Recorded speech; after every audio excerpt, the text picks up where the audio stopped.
এই ঔষধটা বা এই স্যালাইনটা যখন বাজারে যাবে তখন আপনি এটা সচরাচর যিনি কিনতে যাবেন তিনি তো বলবেন যে আমাকে এসএমসির ওরাল স্যালাইন দেন, ঠিক কিনা বলেন?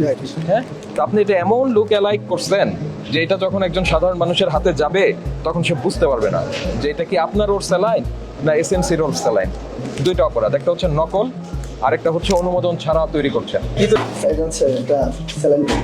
কি মুখে খাওয়ার স্যালাইন নাকি শরীরে পুশ করার স্যালাইন? আচ্ছা, তাহলে আমরা একটু দেখি, আসেন। Tasty saline. স্যালাইন যদি বলেন যে পানি শূন্যতা পূরণের জন্য, হ্যাঁ, তো সেক্ষেত্রে এটা কিন্তু একটা মেডিসিন। ড্রাগ অ্যাডমিনিস্ট্রেশনের একটা অনুমোদন লাগবে, ডিএআর নাম্বার সহ আপনাকে এটাই করতে হবে। জি, তো এটা আছে? জি, আমাদের এটা আছে। ভেরি গুড, এটা একটু দেখি, আসেন। ওই ডিএআর নাম্বারটা আপনারা এখানে কোথাও উল্লেখ করেছেন না? সেটা কোনটা দেখি তো, দেখেন তো।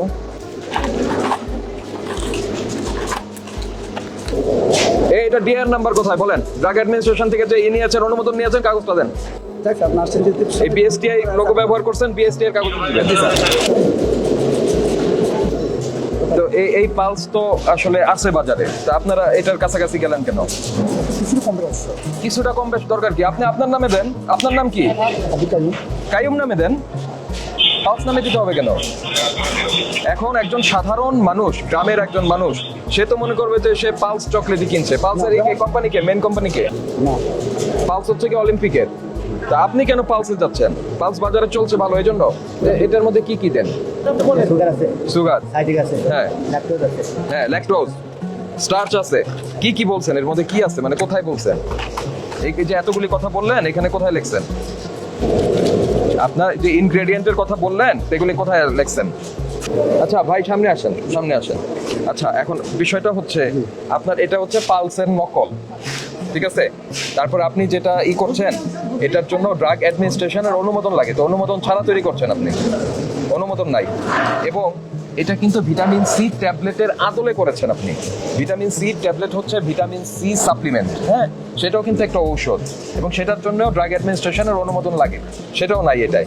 ড্রাগ অ্যাডমিনিস্ট্রেশন থেকে আপনার এইটা এবং এটার জন্য ডিএআর নাম্বার লাগবে, ঠিক আছে? ভিটামিন সি ট্যাবলেট যখন আপনি বলছেন তখন সেটি আর চকলেট নয়, ট্যাবলেট চকলেট নয়, তখন এটা ডিএআর নাম্বার, মানে ড্রাগ অ্যাডমিনিস্ট্রেশন থেকে আপনাকে অনুমোদন নিতে হবে, তখন আপনাকে একটা লাইসেন্স নাম্বার দিবে অথবা MA number.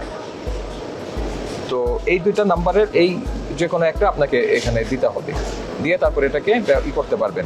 By any chance এই ঔষধটা বা এই স্যালাইনটা যখন বাজারে যাবে তখন আপনি এটা সচরাচর যিনি কিনতে যাবেন তিনি তো বলবেন যে আমাকে এসএমসির ওরাল স্যালাইন দেন, ঠিক কিনা বলেন? হ্যাঁ, তো আপনি এটা এমন লুক অ্যালাইক করছেন যে এটা যখন একজন সাধারণ মানুষের হাতে যাবে তখন সে বুঝতে পারবে না যে এটা কি আপনার ওর স্যালাইন না এসএমসির ওর স্যালাইন, ঠিক কিনা? আপনি এটার একদম কাছাকাছি চলে গেছেন। দুইটা অপরাধ, একটা হচ্ছে নকল, আরেকটা হচ্ছে অনুমোদন ছাড়া তৈরি করছেন। আমার কথা বুঝতে পেরেছেন? তারপরে এই যে এটা আপনি বলছেন বিএসটিআই আছে, কিন্তু আমাকে পেপারস দেখাতে আপনি ব্যর্থ হয়েছেন, পেপারস নাই। তারপরে আপনার এই যে প্রেমিসিস, এটার কি লাইসেন্স আছে? জানেন না, লাইসেন্স নাই। এই যে এখানে যেটা বলছেন আপনি, এই কথাগুলিকে বলে থেরাপিউটিক ইন্ডিকেশন, অর্থাৎ আপনার শরীর ভালো হবে, সুস্থ হবেন, আপনি এই পানি শূন্যতা থেকে সুস্থ হবেন, এই কথা যখনই বলবেন এবং এই প্রিপারেশন আপনি ব্যবহার করবেন তখন ডিএআর নাম্বার লাগবে, মানে ড্রাগ অ্যাডমিনিস্ট্রেশনের অনুমোদন লাগবে। এটা বিসিএসআই এর আপনি দিয়ে এটা পরীক্ষা করে একটা রিপোর্ট এনেছেন আপনার কি কি আছে, কলকারখানা প্রতিষ্ঠান অধিদপ্তর থেকে এটা আপনি নিয়েছেন। এই লাইসেন্স 2023 সালের 30 জুন পর্যন্ত বলবৎ থাকবে। এই মুহূর্তে এই লাইসেন্সটা বলবৎ নাই, ঠিক কিনা? এটা হচ্ছে তেঁতুলের ফ্লেভার, আমরা যেটুকু বুঝতে পারছি। কোডও একটা দেয়া আছে, ফ্লেভারিং কোড, যদিও আইএনএস কোডের সঙ্গে এটা মিলছে না আমার, ঠিক আছে? আমি সিম্পল কতগুলি প্রশ্ন করি, আপনি একটু বোঝেন। এটা বাংলাদেশে আসলো কিভাবে? নাকি এই মোড়কটাই এইটাই শুধু লেবেলটাই তৈরি হয়েছে? লেবেলটা তৈরি হয়েছে, লেবেলটা লাগানো হয়েছে, এবং লেবেল কে লাগালো তাকে যাতে খুঁজে বের করা না যায় এই জন্য মিনিমাম তার ঠিকানাটাও ব্যবহার করেনি কোথাও। অনেক প্রোডাক্ট তৈরি করেন, আপনি অনেক বড় ব্যবসা করেন, কিন্তু বৈধভাবে করতে হবে। আপনি যেটা স্যালাইন তৈরি করছেন অবৈধভাবে, সেটি করতে পারবেন না, বুঝতে পেরেছেন? সিভি, এটা ট্যাবলেট, থেরাপিউটিক ইন্ডিকেশন আছে, এটা আপনার ভিটামিন সির ঘাটতি পূরণ করবে এটা করলে খেলে, এবং ভিটামিন সির এটা হচ্ছে অ্যাসকর্বিক অ্যাসিড, কিন্তু আপনারা ওখানে এটা বলেন নাই, আপনারা বলছেন সিবিট ট্যাবলেট। তো এটা বললেও আপনার এই জিনিসটাকে ড্রাগ অ্যাডমিনিস্ট্রেশন থেকে অনুমোদন নিয়ে তারপরে এটাকে বাজারজাত করতে হবে, উৎপাদন করতে হবে। এই স্যালাইন ডিএআর নাম্বার না পাওয়া পর্যন্ত আপনি উৎপাদনও করতে পারবেন না, বাজারজাত করতে পারবেন না। জি স্যার।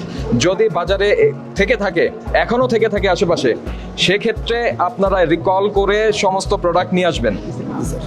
বুঝতে পেরেছেন?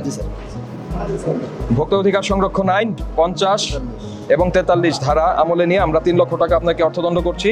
পাশাপাশি নির্দেশনা দিচ্ছি এইটার প্রোডাকশন সম্পূর্ণরূপে বন্ধ থাকবে, সম্পূর্ণরূপে বন্ধ থাকবে। জি স্যার। ঠিক আছে? এটা উৎপাদন করাই যাবে না এবং বাজারে যেটা দিয়েছেন সেগুলি তুলে নিয়ে আসতে হবে। পাশাপাশি আপনার এখানে পালস নামে যেটা করছেন সেটাও করতে পারবেন না, অন্য নামে করেন চকলেটটা স্যার। প্লিজ, জি। অন্য নামে করেন, জি। অন্য নামে করেন। আপনি একটা নতুন ব্র্যান্ড করেন আপনার, জি সেটাকে পরিচিত করেন।